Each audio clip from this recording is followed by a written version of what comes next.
गोभिर्विप्रैश्च वेदैश्च सतीभिः सत्यवादिभिः अलुब्धैर्दानशीलश्च सप्तभिर्धार्यते मही। गायों के कारण पृथ्वी रुकी हुई है, ब्राह्मणों के और वेदों के कारण से, सती स्त्रियों के कारण से, सत्यवादी पुरुषों के कारण से, त्यागियों के कारण से, दानियों के कारण से। कोई कहे कि अब ब्राह्मण वेदज्ञ नहीं रहे, स्त्रियां सती नहीं हैं, कलयुग है। नहीं, कम हैं। और अब भी कुछ अंश में ये सभी चीजें हैं। तो इसलिए ये पृथ्वी रुकी हुई है।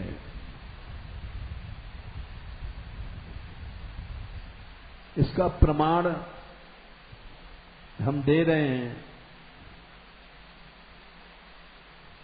कि जब पांडव लोग जुए में हार गए, राजपाट, यहां तक कि अपने आप को, द्रौपदी को, सबको हार गए थे, लेकिन वो फिर से जीते। और उसका कारण था उनकी गो भक्ति, भगवान की भक्ति, ब्राह्मणों की भक्ति। 12 वर्ष तक उन्होंने जंगल में कष्ट उठाए और ये था कि 1 साल तक अज्ञातवास करना पड़ेगा। अज्ञातवास में छिप के रहना है। अगर पता पड़ गया तो फिर उनको फिर से 12 वर्ष जंगल में रहना पड़ेगा।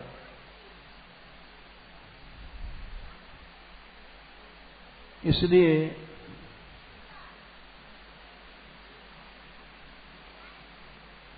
जो युद्ध महाभारत में हुआ था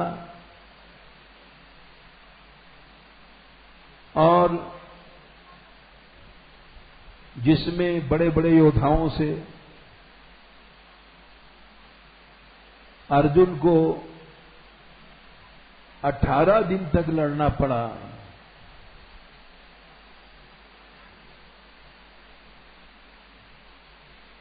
अठारह दिन तक महाभारत हुआ।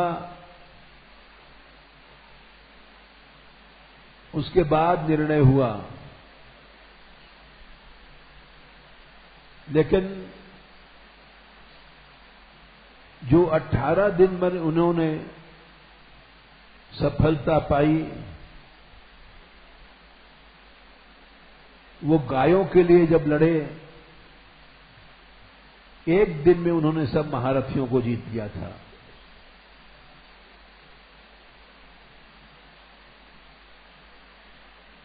ये महाभारत की घटना है।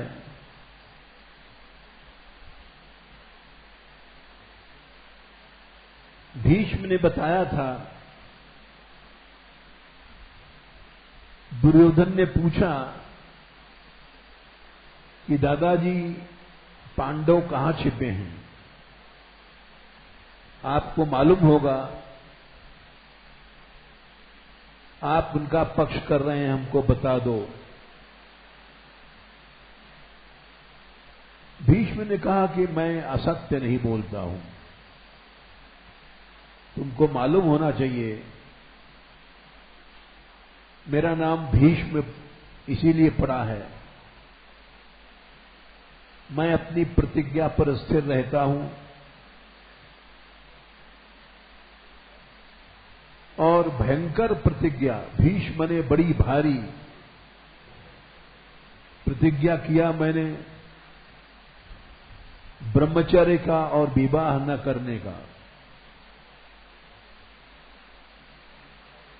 इसलिए मेरा नाम भीष्म पड़ गया। पहले मेरा नाम देवव्रत था, लेकिन जिस दिन मैं दाशराज के यहां मैंने प्रतिज्ञा किया, उसने कहा था तुम गद्दी नहीं लोगे, तुम्हारा लड़का लेगा। इन्होंने कहा लड़का नहीं लेगा, लड़के को मैं मना कर दूंगा। दाशराज ने कहा अरे भाई, पिता की थोड़ी उम्र होती है, तुम्हारे बाद फिर वो मनमाना करेगा। तुम्हारे बेटों में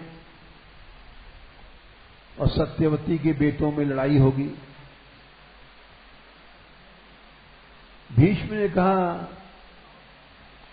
नहीं,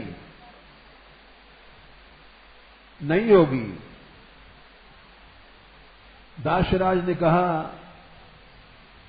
राज्य का लोभ किसको नहीं है, तुम्हारे जाने बाद अगली पीढ़ी जो आएगी वो युद्ध करेगी। भीष्म ने कहा तुम अपनी पुत्री का विवाह हमारे पिता शांतनु से कर दो, मैं विवाह ही नहीं करूंगा। जब ब्याह नहीं करूंगा तो लड़की लड़का कहां से होंगे। भीष्म खड़े हो गए और नदी किनारे जल लेकर के आकाश के देवताओं को साक्षी बना करके, हे देवगणों, ये देवव्रत प्रतिज्ञा करता है कि विवाह नहीं करेगा और ब्रह्मचर्य से रहेगा जीवन भर। जब विवाह नहीं करेंगे तो बच्चे कहां से होंगे। इस बात को सुनकर के देवता लोग फूल गिराने लग गए। धन्य है, धन्य है, तुम्हारा नाम भीष्म है। ऐसी भयानक प्रतिज्ञा कौन कर सकता है। तुमने अपने पिता के लिए जो त्याग किया, गद्दी छोड़ा, ग्रस्त छोड़ा, विवाह नहीं किया, ऐसा पितृभक्त कोई नहीं हुआ।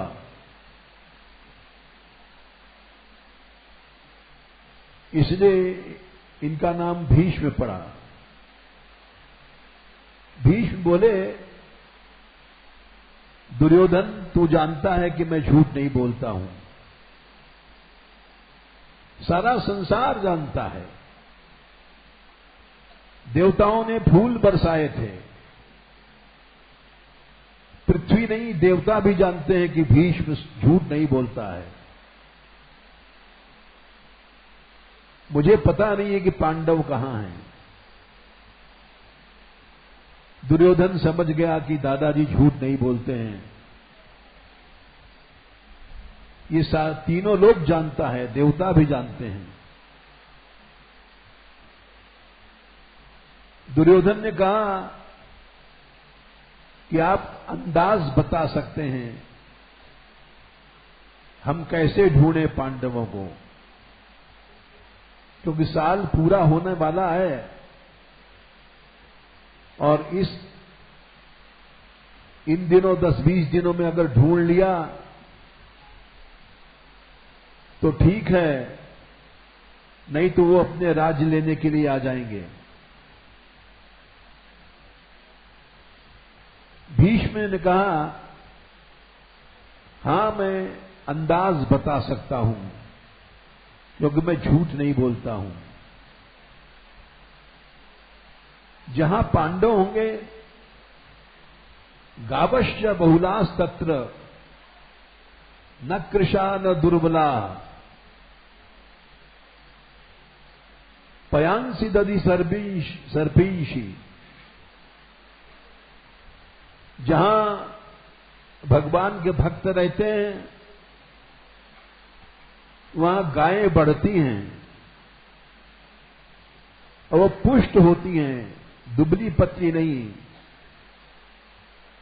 गावश्च बहुलास तत्र न कृशा न दुर्बला पयांसी दधि सर्पीश गोघृतानि च। इसका प्रमाण है, हम 60 साल से यहां हैं, लेकिन यहां जब भक्ति बढ़ी, आराधना शुरू भई, तो बिना कोशिश के गौशाला बढ़ गई, गायें बढ़ गईं और इतनी बड़ी संख्या ब्रज में क्या उत्तर प्रदेश में कहीं नहीं है। ये भीष्म जी का वचन है, ये सत्य है, आज कलयुग में भी सत्य है। जहां भगवान के भक्त होंगे, सही भक्ति होनी चाहिए। आजकल धर्म को व्यापार बना लिया है लोगों ने। दुनिया भर में कथाएं हो रही हैं, लेकिन व्यापार के लिए हो रही हैं। भागवत में लिखा है, सबसे पहले धर्मस्य ह्यापवर्गस्य नार्थो अर्थायोपकल्पते। धर्म पैसे के लिए नहीं है। आज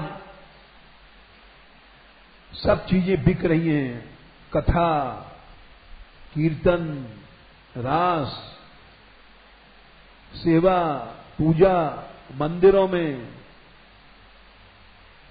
पैसे वालों को ही प्रधानता मिलती है,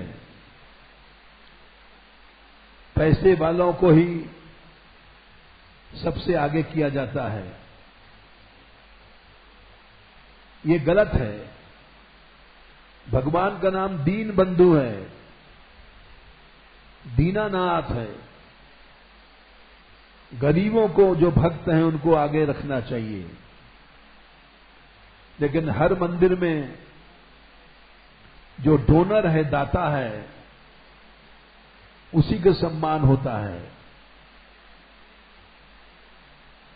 इसीलिए भागवत में जो कहा गया वो उसका पालन नहीं हो रहा है।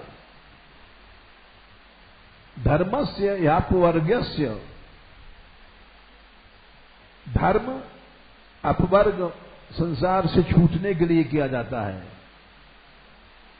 धर्मस्य अपवर्गस्य नार्थो अर्थायोपकल्पते।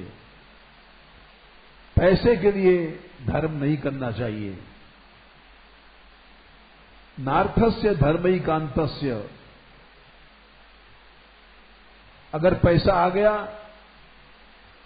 तो उसको धर्म में लगा दो। कामो लाभाय स्मृते। अपनी कामनाओं में, भोगों में नहीं लगाओ। अगर कामना करनी है तो कामस्य नेन्द्रिय प्रीतिर। अपने इंद्रियों की प्रसन्नता के लिए कामना नहीं करो। लाभो जीवेत यावता। और भी आश्रम हैं ब्रज में, लेकिन वहां ऐसी वृद्धि नहीं भई, क्योंकि वहां अर्थ लक्ष्य था। गौशालाओं को पैसा लोग खा जाते हैं, इसलिए वहां कोई वृद्धि नहीं है। धर्म के लिए नहीं है, वहां धर्म पैसे के लिए है। चंदा चिट्ठा, कैसे पैसा आवे। तो पांडवों को जब भीष्म ने कौरवों को ये बात बताई तो कौरवों की आंख खुल गई। कौरवों ने एक सभा किया, गुप्तचर भेजे कि देखो भारतवर्ष में सबसे गायें ज्यादा कहां हैं। जहां गायें बढ़ी होंगी वही पांडव होंगे।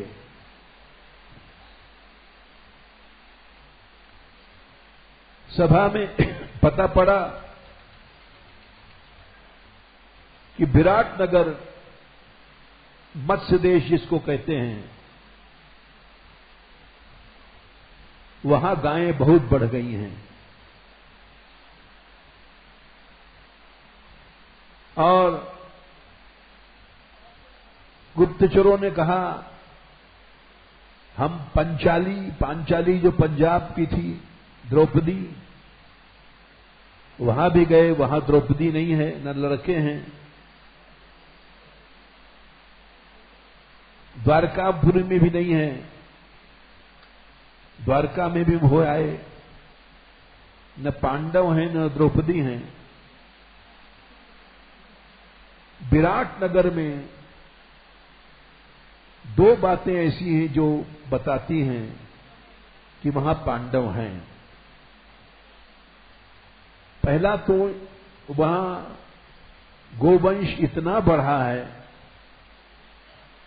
सारे भारत में इतना गोधन नहीं है जितना वहां बढ़ा है। दूसरा, कीचक जिसमें 10,000 हाथियों की ताकत थी, उसको वहां किसी ने मार डाला।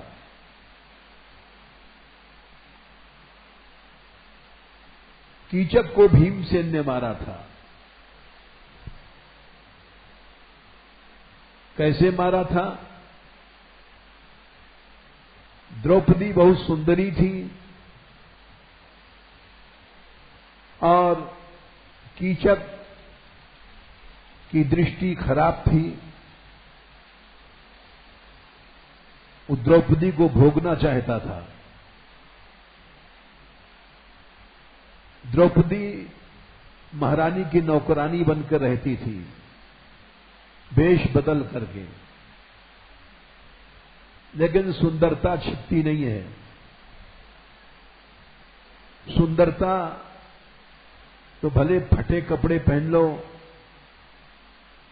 सुंदरता छिपेगी नहीं। और जो सुंदर नहीं है वो भले कितना भी क्रीम पाउडर लगावे, वो तो काला कलूटे रहेगा। भीमसेन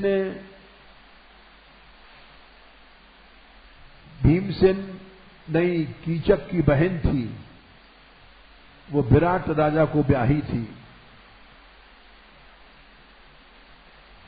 विराट नगर में कीचक के डर से कोई जाता नहीं था। भीमसेन के समान ताकत थी इसमें। सारे लोग जानते थे दुनिया के कि विराट में गोधन सबसे ज्यादा है, लेकिन कीचक वहां रहता है, इसलिए कोई वहां पांव नहीं देता था।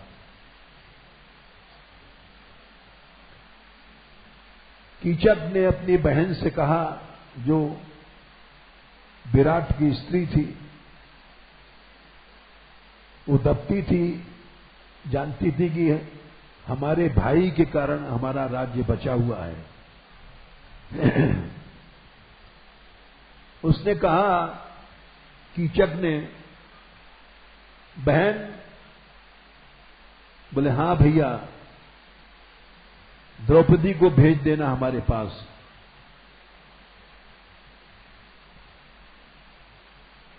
बहन बोली, ये डर के मारे कुछ नहीं बोली, क्योंकि इसी के कारण हमारा राज टिका हुआ है। उसने कहा, भैया सोच लो। हां, सोचा हुआ है। हमारे नाट्यशाला में एकांत है। नाट्यशाला बड़ी सुंदर थी। नाट्यशाला में जहां नाटक होता है, बड़ा श्रृंगार होता है, सजा हुआ। द्रौपदी से उसने कहा, द्रौपदी, ये पात्र तुम कीचक को दे आओ। द्रौपदी समझ गई, क्योंकि हर आदमी दृष्टि समझता है। द्रौपदी की ओर कीचक घूर घूर को देखता था, आसक्ति से देखता था। तो हर स्त्री समझ जाती है कि हमें इतना देखा जा रहा है, इसकी आसक्ति है। द्रौपदी ने मना कर दिया, मैं नहीं जाऊंगी। कीचक पवित्र आदमी नहीं है। उसकी दृष्टि में वासना दिखाई पड़ती है। लेकिन रानी ने कहा, तुम्हें जाना पड़ेगा, क्योंकि तुम हमारी दासी हो, और दासी को जो उसकी स्वामिनी आज्ञा देती है करना पड़ता है।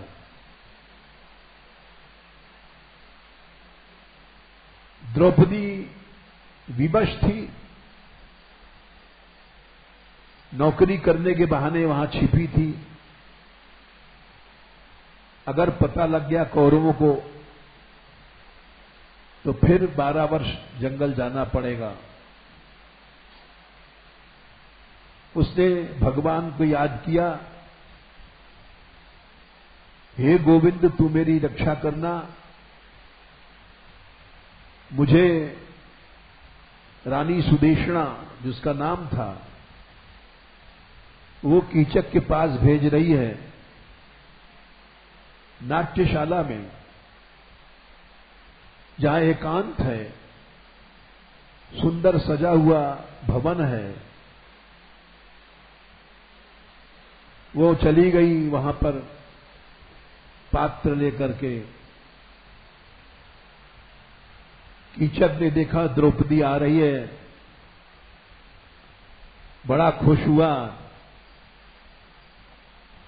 और जैसे द्रौपदी पहुंची, उसने द्रौपदी को पकड़ने की कोशिश किया। द्रौपदी ने सूर्य की ओर हाथ उठाकर कहा, हे सूर्य,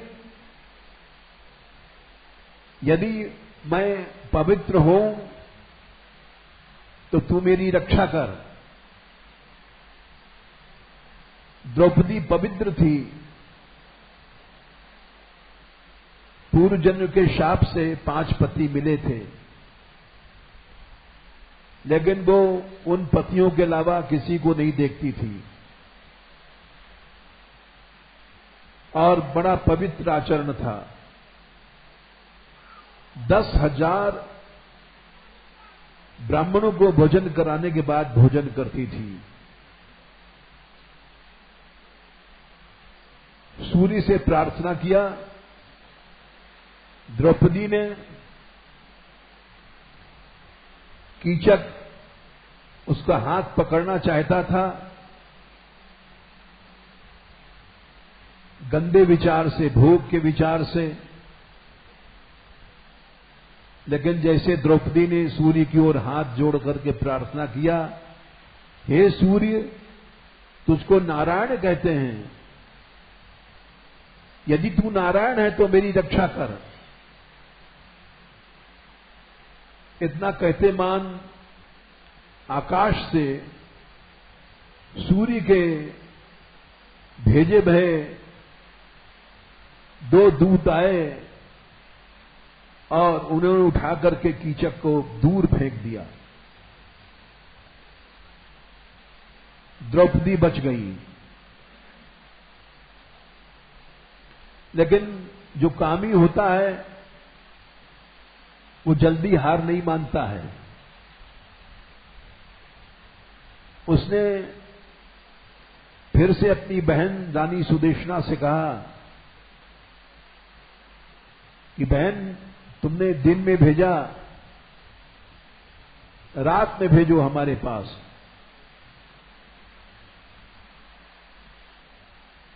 बहन उसकी चुप रही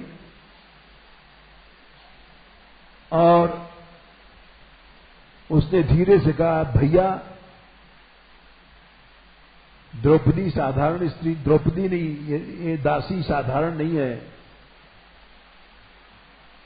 तुमको दिन में आकाश के दूतों ने फेंक दिया, अब भी तुम समझ जाओ।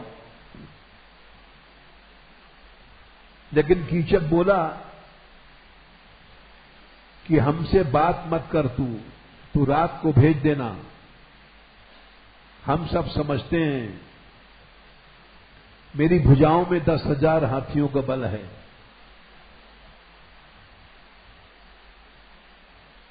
द्रौपदी पांडवों के पास गई, वेश बदल के। भीमसेन रसोइया का काम करते थे, बल्लभ नाम था, वो बहुत खाते थे, और जो बहुत खाता है वो अच्छा भोजन बनाता है।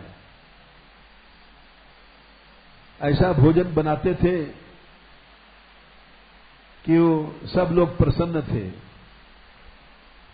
भीमसेन को लोग पेटू भी कहते थे। ब्रिकोदर इनका नाम था। इनके पेट में ब्रिक नाम की अग्नि थी, जितनो खा लो, मनो खा लो, सब कहा।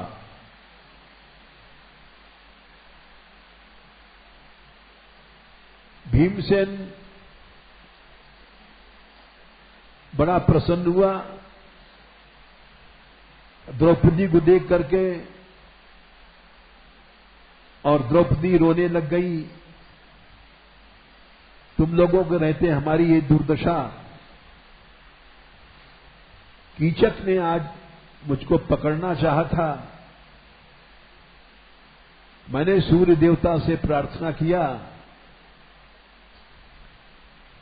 वहां से दूत आए, उन्होंने मुझे बचाया, आज ही मैं भ्रष्ट हो जाती। अब रानी कहती है कि रात में जा। भीमसेन बोले, बड़ा अच्छा है, तू खुद चली जा, और कीचक को बोला कि हम तो नाट्यशाला में मिलेंगे, तुम आ जाना, तेरे कहने से जरूर आएगा वो, फिर उसको मैं देख लूंगा। द्रौपदी गई और उसने कीचक से कहा, हंस करके, इठलाती हुई। कीचक प्रसन्न हो गया कि तो बड़ी हमारे ऊपर आसक्त हो गई है। द्रौपदी बोली कि रात को नाट्यशाला में आ जाना। वाह वाह, जरूर आऊंगा। और इधर भीमसेन ने स्त्रियों के कपड़े पहने, लहंगा फरिया और सब ढक ढका करके,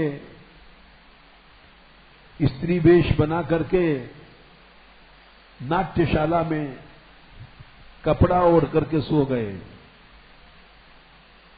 भीमसेन का एक नाम था निमूछिया, उनकी दाढ़ी मूछ भी नहीं थी, इसलिए दाढ़ी मूछ होती तो कठिन था छिपाना। और कीचक रात को गया नाट्यशाला में। भीमसेन रंगीन चुनरी पहने और रंगीन ओढ़ैया ओढ़ करके लेटे थे, गहरी नींद में जैसे कोई सो रहा है। कीचक गया और हाथ से पकड़ करके उठाने लग गया। सुंदरी उठो, मैं आ गया हूं। लेकिन वो कुछ नहीं बोले, भीमसेन चुपचाप लेटे रहे। फिर कीचक ने हाथ पकड़कर उठाया, सुंदरी तुम बुला आई थी, देखो कीचक तुम्हारे प्रेम का प्यासा है, उठो। लेकिन वो कई बार अनसुनी कर गए, अनसुनी कर गए। आखिर में जब उसने जोर से हाथ पकड़ उठाया तो भीमसेन ने सब चुनरी उनरी फेंक दिया और विशाल शरीर निकला उनका, भीम का। कीचक ने देखा, सोचने लग गया ये कौन है। मैंने तो यानी कुलवंती नार, ये तो निक्सा संडफा यार। भीमसेन बोले एक्टिंग करते भय, आओ आओ प्राण प्रीतन आओ, अपने प्रेम की प्यास बुझाओ, कह करके टूट पड़े और दोनों में युद्ध होने लग गया। ऐसा युद्ध हुआ कि नाट्यशाला उखड़ गई। बड़े बड़े सुंदर पर्दे, बड़े बड़े सुंदर बिछोने, गद्दे सब फटफटा गए और सारी रात लड़ाई चली गई। आखिर में भीमसेन जीते और जीतने के बाद उसको पटक करके उसके हाथ पांव को पेट में घुसा दिया और सारा शरीर एक लड्डू बना दिया, गोल गोल, कोई पहचान नहीं सकता है। और उसके उस गोले लड्डू जैसे शरीर को उठा करके चहाल दीवारी के बाहर, नाट्यशाला के बाहर जंगल में फेंक आए। सवेरे लोग उठे, देखा एक बहुत बड़ा मांस पिंड, वो भी 10,000 हाथियों की ताकत वाला था, पड़ा है बाहर। लेकिन कौन है पहचान नहीं पाया। बहुत मुश्किल से पता लगा कि ये तो कीचक है, क्योंकि इतना बड़ा शरीर था उसका। तो भीष्म ने कहा कि एक तो विराट नगर में गायें बढ़ गई हैं, दूसरी कीचक मर गया है। कीचक को मारने वाला दुनिया में कोई नहीं है सिवाय भीमसेन के। इसलिए हमारा अंदाज है कि पांडव वही हैं।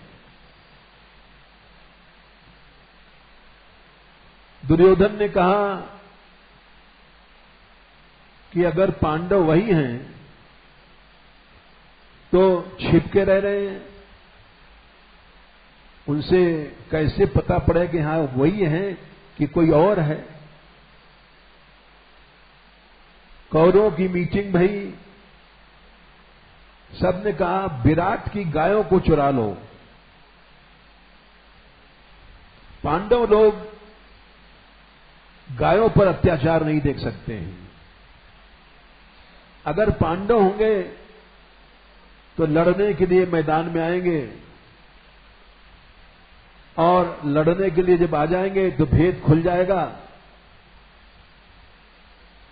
और हम लोग फिर से जीत जाएंगे। विराटनगर पर चढ़ाई हो गई। सुशर्मा एक बड़ा बलशाली राजा था। उसने कौरवों के पक्ष का था। सुशर्मा ने कहा कि पहले हम चढ़ाई कर दें। वो इतना बली था कि भीमसेन की टक्कर ले सकता था। सुशर्मा ने चढ़ाई किया और भीमसेन मैदान में उतर आए और सुशर्मा को हरा दिया।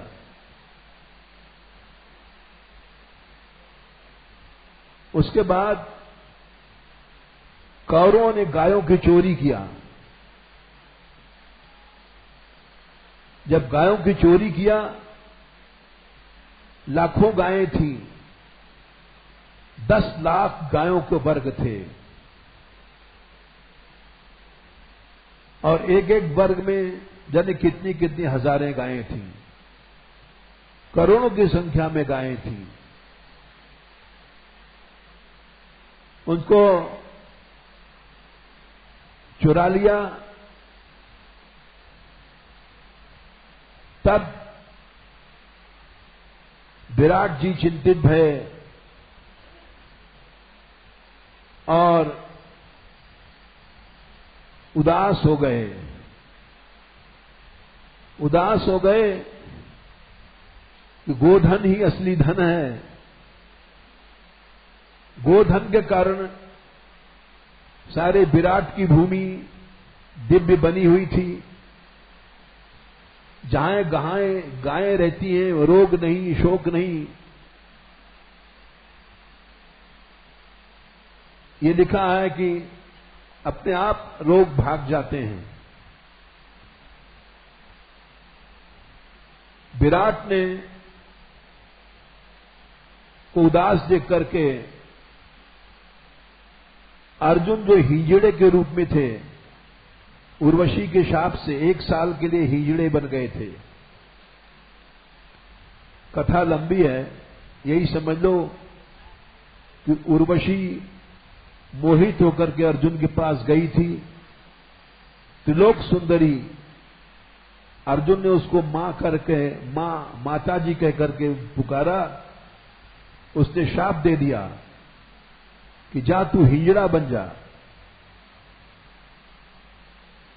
अर्जुन संयमी थे। उन्होंने कहा मेरी मृत्यु भले हो जाए लेकिन मैं पाप नहीं करूंगा, तेरे साथ विहार नहीं करूंगा।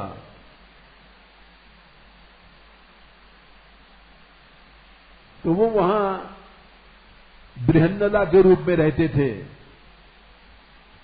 जनानी वेश में। बृहन्नला राजा विराट के पास पहुंची और बृहन्नला ने कहा कि राजा आप उदास मत हो, गायों की सुरक्षा मैं करूंगा। विराट ने कहा अरे बृहन्नले, तू क्या करेगी? कौरवों की सेना में भीष्म है, द्रोण है, कृपाचार्य है, अश्वत्थामा है, कर्ण है, देवता भी उनकी टक्कर नहीं ले सकते। तू क्या करेगी? बृहन्नला बोली, तुमको पता नहीं राजा, मैं अर्जुन हूं। अरे तू तो हिंजड़ी है, अर्जुन कैसे है? अर्जुन है तो अर्जुन के नाम बता। 10 नाम हैं अर्जुन के, वो दुनिया में कोई नहीं जानता है। अर्जुन ने 10 नाम बता दिए। ओहो, तुम यहां कैसे आए अर्जुन? हम छिप करके यहां तुम्हारे 5 पांडव और द्रौपदी, ये तुम्हारे यहां गुप्त रूप से रह रहे हैं। भीमसेन ने ही कीचक को मारा था, ये दूसरा प्रमाण है। 10,000 हाथियों की ताकत वाला कीचक, उसको भीमसेन ही मार सकता है दुनिया में, और कोई नहीं मार सकता। बोले ठीक है, हमने मान लिया अर्जुन, तो तुम लड़ोगे? बोले हां, मैं गायों को छुड़ा के लाऊंगा। बोले भीष्म हैं, द्रोणाचार्य हैं, अश्वत्थामा हैं, कृपाचार्य हैं, बोले सब हैं, लेकिन मैं गायों के लिए लड़ूंगा। गोमाता की कृपा से मैं विजयी हो जाऊंगा। बोले हमको एक सारथी दे दो, रथ हाँकने वाला। राजकुमार उत्तर बड़ा रथ अच्छा चलाता था, कृष्ण के समान रथ जानता था चलाना। विराट का लड़का था उत्तर। विराट ने अपने लड़के को बुलाया, बोले बेटा तुम रथ हाँक सकते हो? बोले हां, मैं रथ या तो मैं हाँक सकता हूं या कृष्ण, इतना कुशल हूं, तो तुम मैदान में जा सकते हो। बोले किसके साथ? बोले ये अर्जुन है। बोले अर्जुन है? सब बताया उन्होंने कि छिप के रह रहे हैं, ये गायों की रक्षा करेंगे, इनको एक सारथी की जरूरत है। उसने कहा ठीक है, मैं सारथी बन जाऊंगा। उसके बाद अर्जुन वही साड़ी वाड़ी पहने, जनानी वेश में रथ पर बैठे, और रथ पर बैठ करके बोले चलो जंगल में, रथ ले चलो। हम लोगों के हथियार हम लोगों ने टांग दिया है छिपा करके, शमी वृक्ष पर लटक रहे हैं।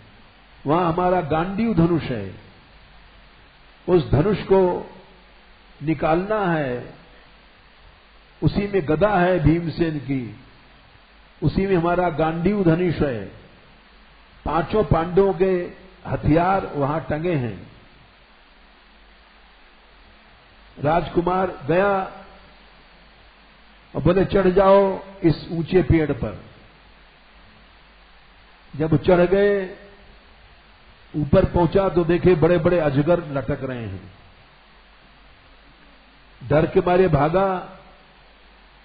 अर्जुन ने कहा ये दिव्य अस्त्र हैं,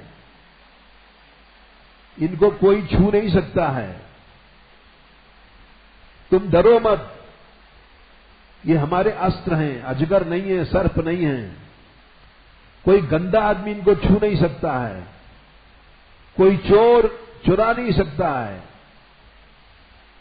चोर या छिनार या लंपट कामी लोग हमारे हथियारों को छू नहीं सकते हैं। हमारे हथियारों को अगर छुएंगे तो सर्प बनकर उनको काट लेते हैं। तुम हमारी आज्ञा है, लाओ हमारा गांडीव धनुष। गांडीव धनुष लाए और अर्जुन को दिया। अर्जुन ने उसको लेकर के, उसमें शंख था पांचजन्य, देवदत्त नाम का शंख था जो अर्जुन का शंख था। पांचजन्यम ऋषिकेशम देवदत्तम धनंजय। उस शंख को बजाया पृथ्वी हिल गई। उत्तर समझ गया ये अर्जुन है, और अर्जुन ने कहा अब तुम रथ पर बैठो, रथ हाँको और कौरवों की ओर ले चलो। कौरव लोग गाय को, लाखों गाय को हाँक ले गए थे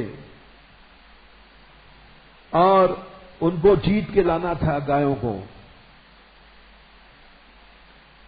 सामने सेना खड़ी थी, कौरव लोग खड़े थे। इधर भीष्म पितामह से दुर्योधन ने कहा ये तो अर्जुन का शंख है।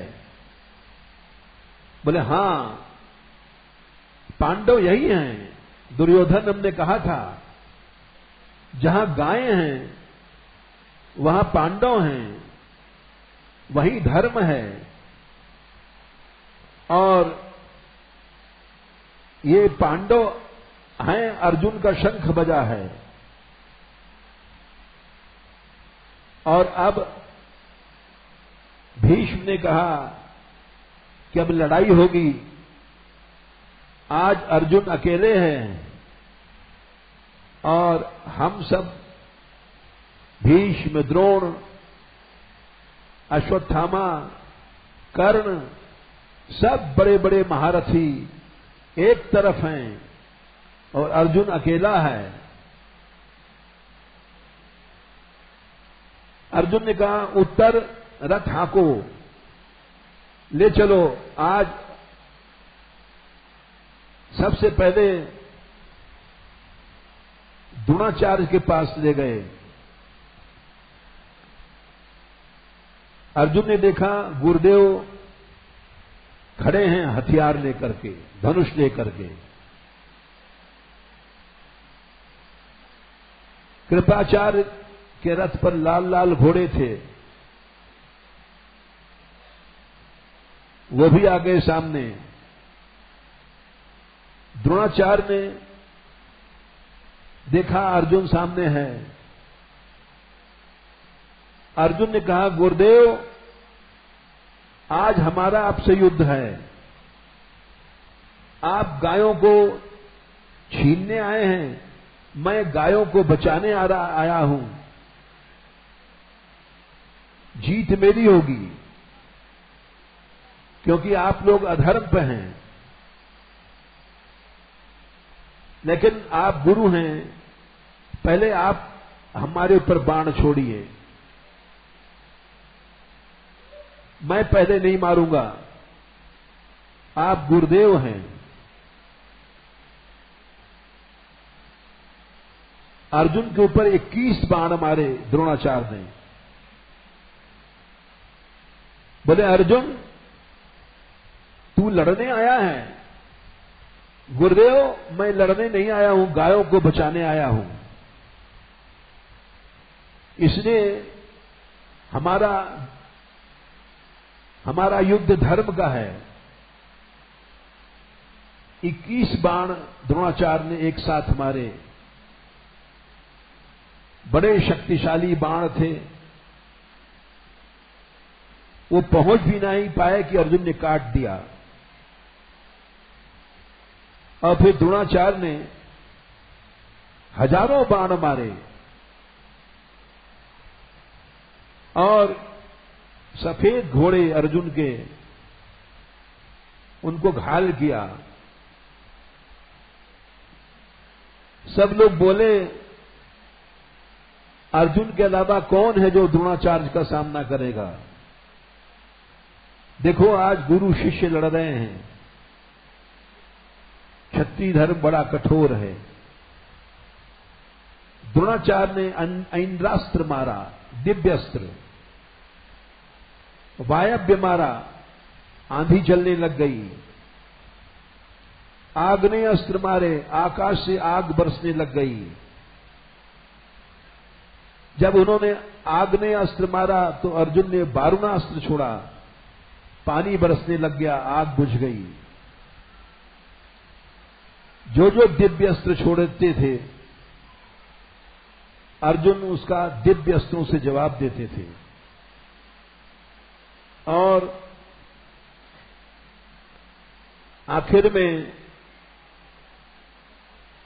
द्रोणाचार्य को हार माननी पड़ी। द्रोणाचार्य को भी बड़ा आश्चर्य होता था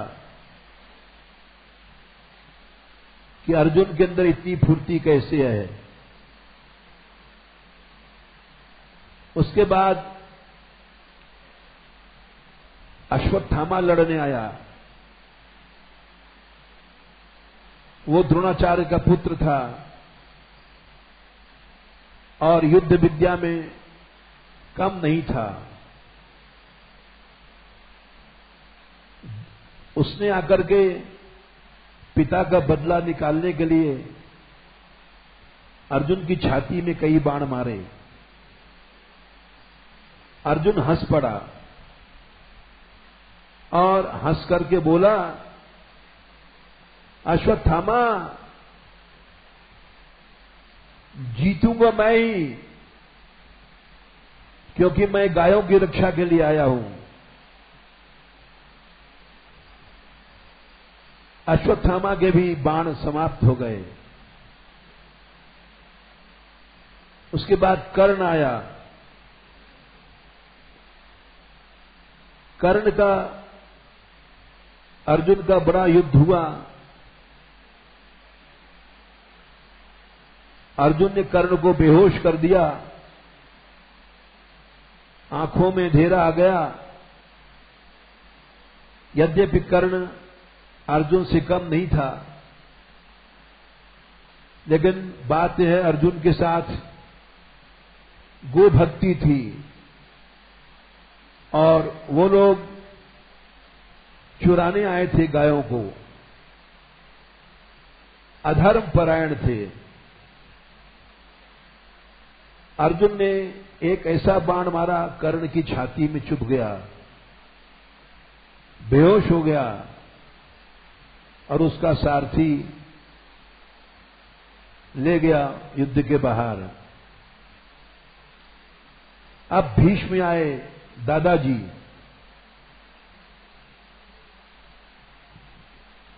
अर्जुन ने कहा, उत्तर, देखो वो सामने हमारे दादाजी हैं, इनकी गोद में हम खेला करते थे, ये हमसे बहुत प्यार करते थे, इनकी दाढ़ी पकड़ करके हम खींचा करते थे। आज दादाजी से मेरा युद्ध होगा। उत्तर बोला कि अब मेरे में ताकत नहीं है रथ चलाने की, सैकड़ों बाण घायल चुके हैं। अर्जुन ने कहा, तुम धैर्य रखो, मैं जब स्वर्ग में गया था तो इंद्र ने मुट्ठी पकड़ना बताया था। जिसको मुट्ठी पकड़ना आता है उसका धनुष नहीं छूटता। इंद्र से मुट्ठी पकड़ना और ब्रह्मा जी से हाथों की फुर्ती। ब्रह्मा जी जगत पिता हैं, वो जब लड़ते हैं तो उनकी हाथों की फुर्ती। और प्रजापति से युद्ध करना, रुद्र से, शंकर से रौद्रास्त्र, वरुण से वारुणास्त्र, अग्नि से आग्नेयास्त्र, वायु से वायुअस्त्र सीखा हमने। तुम घबराओ न, तुम चले चलो, बस रथ पर बैठे रहना। आखिर में राजकुमार उत्तर चला और अर्जुन के सामने इकट्ठा लड़ने आए। दुशासन, विकर्ण, दुस्सह, विभीषति घेर लिया चारों तरफ से अकेले अर्जुन को। द्रोणाचार्य भी आ गए, अश्वत्थामा भी आ गए, कृपाचार्य भी आ गए और भीष्म भी आ गए। महाभारत में तो अकेले अकेले युद्ध हुआ था, लेकिन आज जैसा युद्ध एक साथ हुआ, लेकिन अर्जुन जीते। उन्होंने भीष्म का छत्र काट दिया और भीष्म ने गुस्से में ऊपर जो बंदर बैठा था हनुमान जी, उनको घायल किया। और कौरव बोले, आज दादाजी और अर्जुन का युद्ध हो रहा है। अर्जुन ने भीष्म का धनुष काट दिया और काटने के बाद ऐसे बाण मारे तो उनकी छाती में चुभ गए और रथ का जुआ पकड़ के बैठ गए। इसके बाद युद्ध तो बड़ा लंबा है। अर्जुन ने सम्मोहनास्त्र चलाया, क्योंकि विराट की लड़की ने कहा था योद्धाओं के कपड़े बड़े अच्छे होते हैं, उन कपड़ों को लाना, उनकी झंडियों में लगे रहते हैं अच्छे अच्छे कपड़े। मेरी गुड़िया गुड्डा का खेल लड़की थी, गुड़िया गुड्डाओं का खेल खेलती हूं, गुड्डाओं के लिए, गुड़ियाओं के लिए कपड़ा चाहिए। पृथ्वी के बड़े बड़े राजा हैं लोग। अब वो सब कपड़े उतारने में टाइम लगता, और कौन उतारने देगा, क्योंकि योद्धा जो भी योद्धा है वो अपनी इतनी बेइज्जती नहीं सहन करेगा। अर्जुन ने सम्मोहनास्त्र छोड़ा, जिससे सारी सभा मूर्छित हो गई। ये अस्त्र अर्जुन ही जानते थे। जब स्वर्ग में गए थे तो सीख के आए थे। सम्मोहनास्त्र छोड़ दिया, सब मूर्छित हो गए। और उस मूर्छा के बाद अर्जुन ने कहा, राजकुमार उत्तर, तुम अपनी बहन के लिए इन सब योद्धाओं के कपड़े उतार लो। सुनहले कपड़े, रत्न लगे हुए, ये उत्तरा ने हमसे कहा था। मैंने प्रतिज्ञा किया था, राजकुमार उत्तर रथ से उतरा और अर्जुन ने कहा, देखो सबके कपड़े उतारना, भीष्म जी के मत उतारना, क्योंकि वो इस अस्त्र की काट जानते हैं और होश में हैं। उत्तर गया, सब कपड़ों को उतार करके वापस आया और अर्जुन ने कहा, अब रथ को बढ़ाओ, गायें आगे चली गई हैं, गायों को वापस लाना है। जो लड़ाई का सिलसिला था, जब तक गायें नहीं आ जाएंगी तब तक हमारी विजय नहीं है। राजकुमार उत्तर रथ को ले गया और जो कौरवों के ग्वालिया थे, उनको जो अर्जुन ने भीष्म द्रोण कर्म को हरा दिया, तो उन ग्वालियों को हराने में क्या लगता है। हरा करके गायों को मोड़ दिया और सब गायें वापस विराट नगर आ गई। इसलिए जहां गायें हैं, कोभिर्विप्रैश्च वेदैश्च सती भी सत्यवादी भी अलुब्धैर्दानशीलैश्च सप्तभिर्धार्यते मही। जहां गाय हैं, सती स्त्रियां हैं, सत्यवादी लोग हैं, त्यागी लोग हैं, दानी लोग हैं, वहां विजय होती है। ये बात सही है, इसीलिए हमने कथा सुनाई तुमको।